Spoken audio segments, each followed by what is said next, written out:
Good evening. Um, Making a video because I said that I was going to about the Amber Guyger, Botham Jean um, situation, the verdict, and the subsequent um, time that she was given. Um, you're gonna have to forgive me. My energy is not up. Um, Indianapolis lost a really insanely good dude, a really extremely talented dude who was whose life was lost just trying to protect women because that's what he did. He was the type of guy who you weren't going to get in a woman's face in his presence. You weren't going to get physical with a woman in his presence. It would take him from 0 to 100. Talking about Al the King Hayes, man. Rest in paradise, man. Listen, if there's anybody that, if there's a better human being on earth, a more genuine, straight up guy, I don't know him. But I digress. I'll tell you, speaking of genuinely good guys, everything that we've heard about Botham Jean speaks to the fact that he was an incredibly good guy.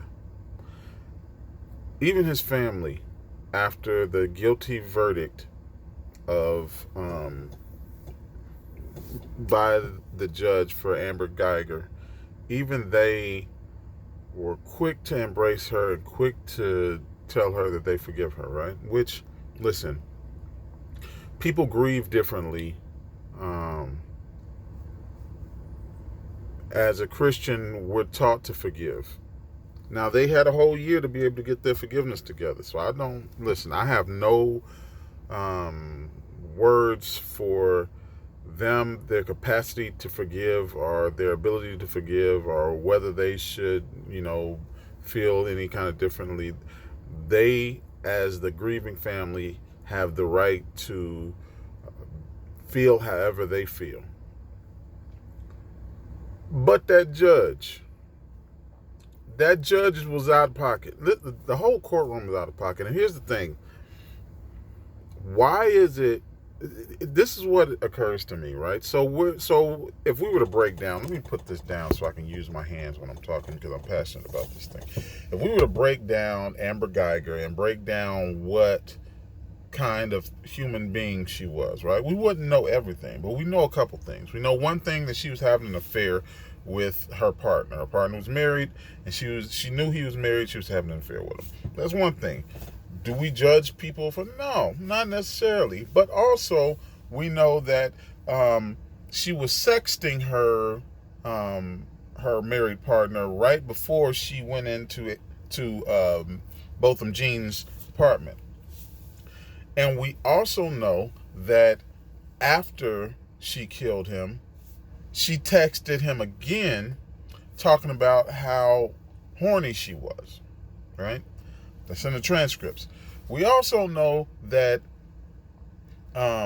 in previous messages that they found on her phone, there was one where a lady was trying to sell a German Shepherd to her and was saying, well, my dog may be a little racist, LOL, training, da-da-da-da-da.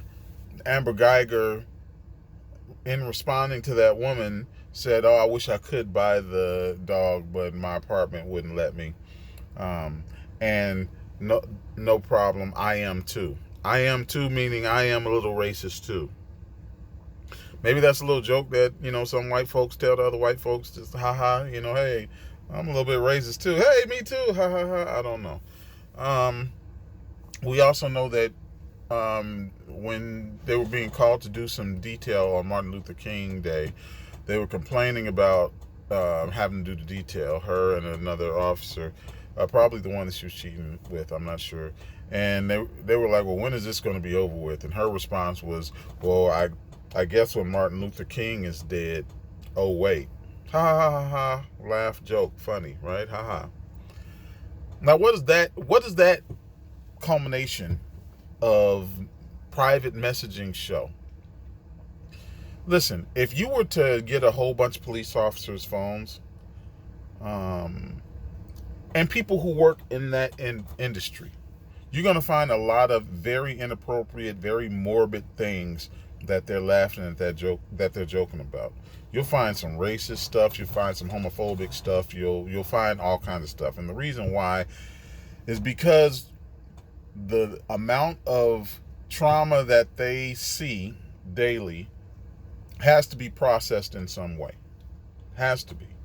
We all know that police are, or maybe you don't know, police officers are not required to undergo psychological evaluation except after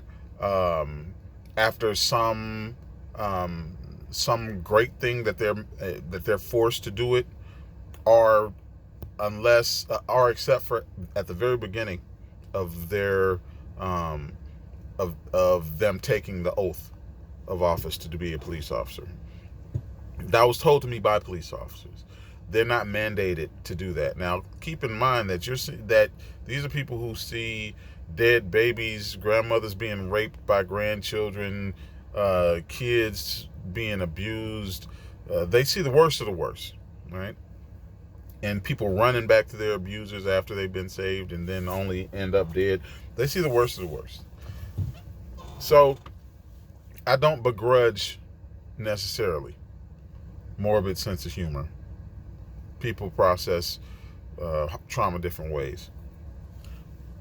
My problem, though, is if you're going to joke about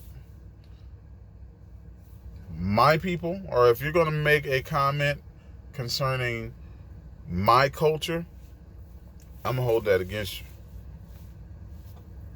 It is what it is. I'm going to hold it against you. The problem is we don't hold white women accountable. We don't hold white women accountable when they are confronted with the repercussions of their actions. We don't hold them accountable.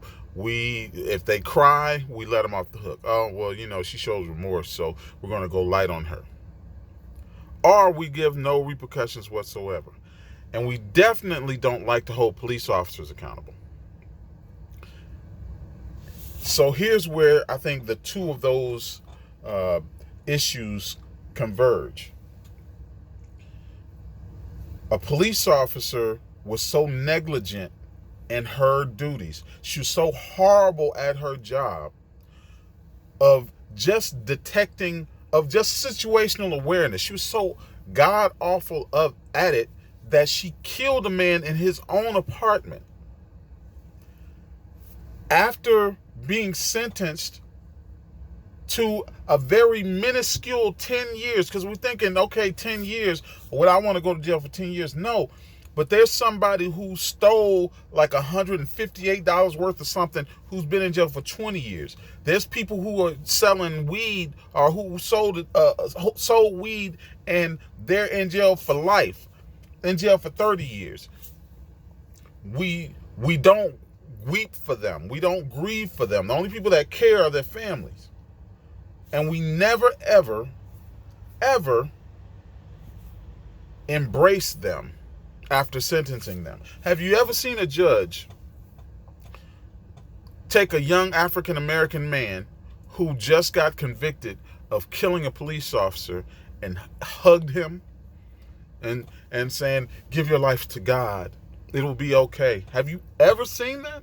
Have you ever seen a bailiff come through and a dude is getting sentenced or getting on trial because he killed a police officer or killed a white woman, and she come through with a brush? Hey, bro, let me tighten you up real quick, man. You looking kind of bad out here. Have you ever seen that?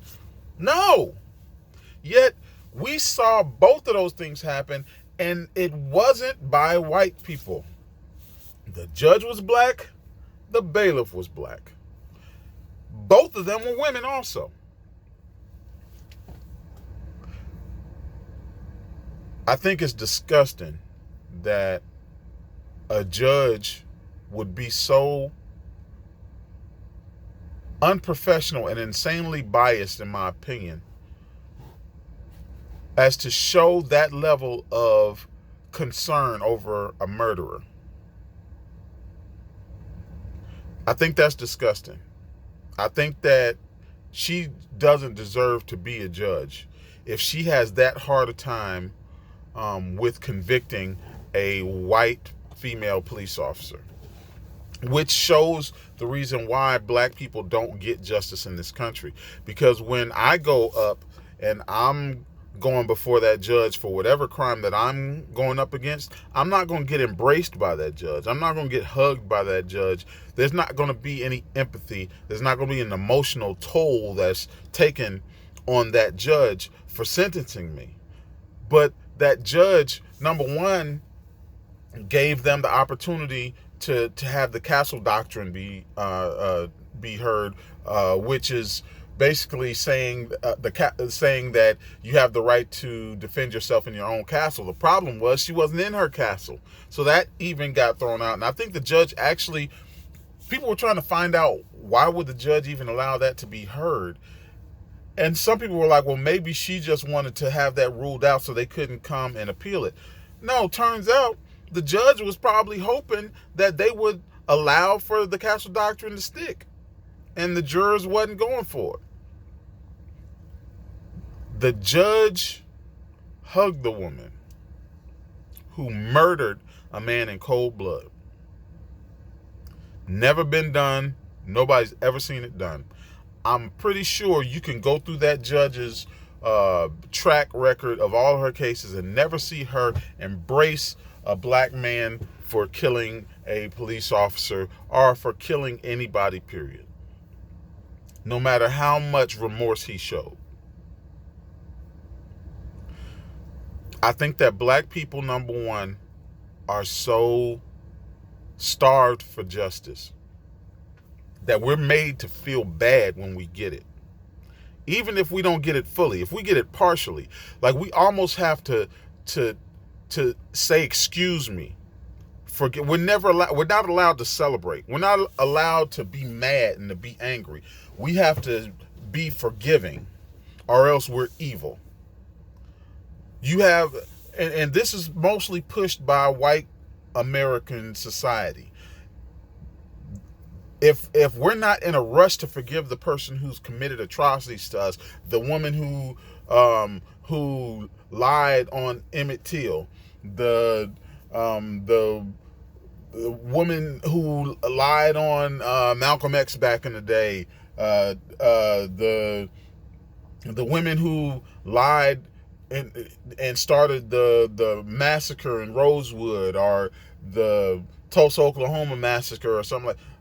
The white men who bombed the little girls in the school. Every time an atrocity is committed against black people, we're not allowed to hold our anger. We're not allowed to even be angry. We have to be quick to forgive. And if we're not, then somehow that is seen as a negative on our personage, right? Whereas you don't see anybody embracing OJ. There was nobody embracing any black person that killed any white person at all. But Amber Guyger got the same amount of time that Bill Cosby got. She killed somebody in their own apartment, and she got the same amount of time that Bill Cosby got for having maybe consensual, maybe unconsensual sex with somebody while giving them drugs.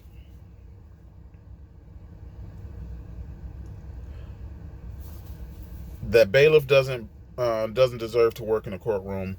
That judge doesn't deserve to be a judge. If you're so conflicted when it comes to holding an official accountable, you don't need to be a judge. That speaks to your inability to be able to manage cases that have to do with people that you deem to be acceptable human beings, as opposed to ones that you don't. So, do I have anything negative to say about the Botham Jeans family? No.